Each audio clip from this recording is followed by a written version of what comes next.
ये जो अटकलें अचानक शुरू हो गई हैं कि अब ऑपरेशन लोटस 2 देश के उन बाकी सारे राज्यों में भी फैलेगा जहां जहां विपक्षी दल अभी भी मजबूत हैं। इनमें यूपी तक का नाम लिया जा रहा है क्योंकि समाजवादी पार्टी यहां पर काफी मजबूत होकर उभरी है। बिहार का नाम लिया जा रहा है जहां आरजेडी सबसे बड़ी पार्टी बन गई है। गुजरात का नाम लिया जा रहा है जहां कांग्रेस मजबूत पार्टी है, एमएलए बहुत हैं उसके पास। ये अटकलों का आधार क्या है जो अचानक ये इतनी सुगबुगाहट हर जगह चल रही है? देखिए, बहुत लोग इसको राष्ट्रपति के चुनाव से जोड़कर देख रहे हैं कि राष्ट्रपति के चुनाव में जब आप इस तरीके से पेनिट्रेट करते हैं या बुलडोज करते हैं, जो संख्या बल चाहिए उसके लिए, मुझे लगता है एनडीए के लिए पहले भी एक केक वॉक था। ये सीधा सीधा राष्ट्रपति के चुनाव से इसका कोई लेना देना नहीं है। ये इसको ऑपरेशन लोटस का नाम दें या जो हम अटकलें लगा रहे हैं, ये अटकलें हैं।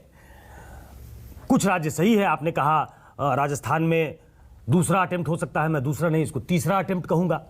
2 बार वो अपनी सरकार बचा चुके हैं, तो कोशिश हो सकती है क्योंकि 24/7 एक मशीनरी है बीजेपी के पास जो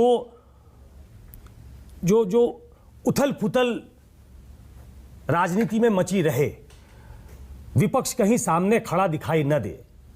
ये एक जब ब्रूट मेजॉरिटी आपके पास होती है तो उसका एक कैरेक्टर होता है, सत्ता का एक अपना चरित्र होता है। और सत्ता जब बहुत पावरफुल होती है, बहुत ब्रूट मेजॉरिटी में होती है, तो ऐसा होता है कि आप सामने वाले को नस्तनाबूद कर दें। तो ये कोशिश दूसरे राज्यों में भी हो सकती है। ऐसी अटकलें हैं, ऐसी इसकी कोई प्रामाणिक पुष्टि नहीं है, लेकिन शक इसलिए होता है क्योंकि गोवा में हमने वो देखा, राजस्थान में हाल के दिनों में हमने देखा है। और लोगों का ध्यान, तो सरकार बदल भी गई, बिल्कुल। लोगों का ध्यान झारखंड की तरफ नहीं है।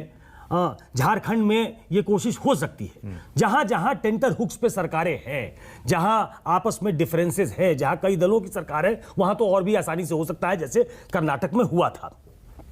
तो इसको सीधा राष्ट्रपति के चुनाव से ना देखें, इसको एक सत्ता के चरित्र के तौर पे देखें और जो इलेक्शन मशीनरी है बीजेपी की उसको देखें कि वो विपक्ष को बहुत स्ट्रांग विपक्ष के तौर पे उभरने देना नहीं चाहती है और विपक्ष में वो ताकत, वो मादा दिख भी नहीं रहा है।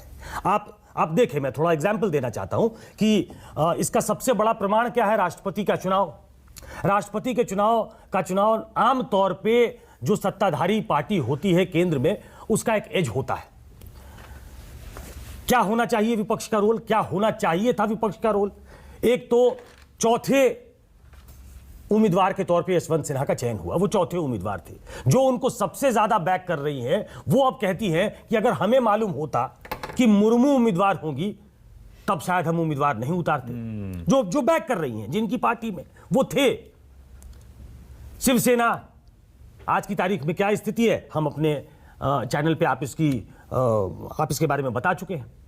अब चूक कहां से होती है? आप एक यूनाइटेड अपोजिशन इसलिए चाहते हैं क्योंकि सशक्त विपक्ष लोकतंत्र की जरूरत है और ऐसे समय में उसकी परीक्षा भी होती है।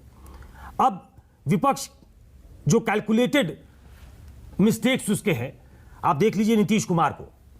नीतीश कुमार 2012 और 2017 जिस फ्रंट के साथ थे, उस फ्रंट के उम्मीदवार को उन्होंने समर्थन नहीं किया और विपक्ष से, बीजेपी से, माफ कीजिएगा, उनकी जो आजकल खटपट है उसका लाभ उठाया जा सकता था। लेकिन मेरी जानकारी है, और कल भी मैं अपने एक शो में कह रहा था, कि किसी भी बड़े नेता ने नीतीश कुमार को संपर्क करने की कोशिश नहीं की। और मैं कहता हूं कि नीतीश कुमार डॉक में होते। नीतीश कुमार ने पिछली बार रामनाथ कोविंद और मीरा कुमार में रामनाथ कोविंद का समर्थन किया। मीरा कुमार दलित जाति से आती थी, मीरा कुमार जगजीवन राम की बिटिया थी, मीरा कुमार एक आईएएस ऑफिसर रही थी, मीरा कुमार लोकसभा की अध्यक्ष थी, मीरा कुमार बिहार से आती थी, लेकिन उनका समर्थन नहीं किया था नीतीश कुमार ने। इस बार भी जो कैंडिडेट हैं वो बिहार और झारखंड से आते हैं, मूलतः बिहार के रहने वाले हैं। तो ये एक बिहारी प्राइड के तौर पे उनके लिए एक मनूवरिंग स्पेस होता अगर विपक्ष इसमें कोई ऐसी भूमिका निभाता कि वो एनडीए के लोगों को तोड़ने की कोशिश करता।